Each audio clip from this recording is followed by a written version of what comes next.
One of the most frequently used data containers is the cross step. We are starting a new cross table report. The cross table consists of the working areas, columns, browse, and measures. We are starting with a measure and drag the quantity into the working area for measures.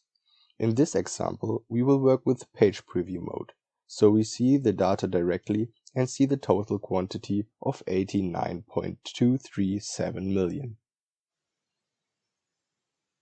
We are now adding more information. From the products, we get the product line into the columns.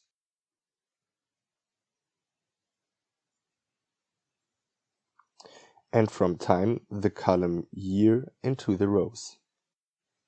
The result is a cross table of all years and all product lines with a quantity. If rows and columns are to be switched, this can be done directly via the menu.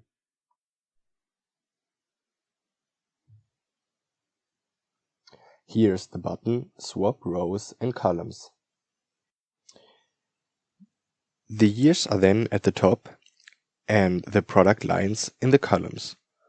The cross table can have a default key figure. This is shown in the upper left corner.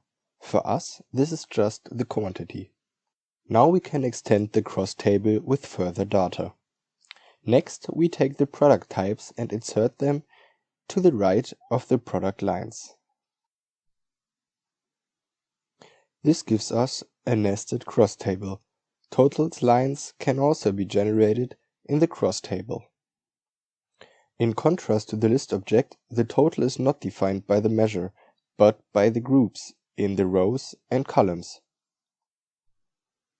For example, we can select a product type here and click the Summarize function in the menu. We select the default summary. This gives us a subtotal for each product line. We can also add some for years. We select the year and click on Default Summary again. If we scroll down to the bottom, we see that the cross table does not yet show a total.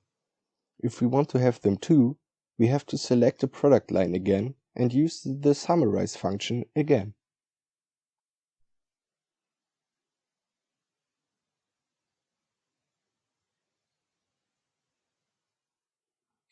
Now we can look again at the next page and see the total with 89.237 million.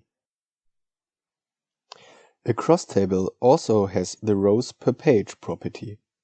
We increase this to 1000. Then we have a nested cross table with a measure. We save this report under the name A03 031 cross tab.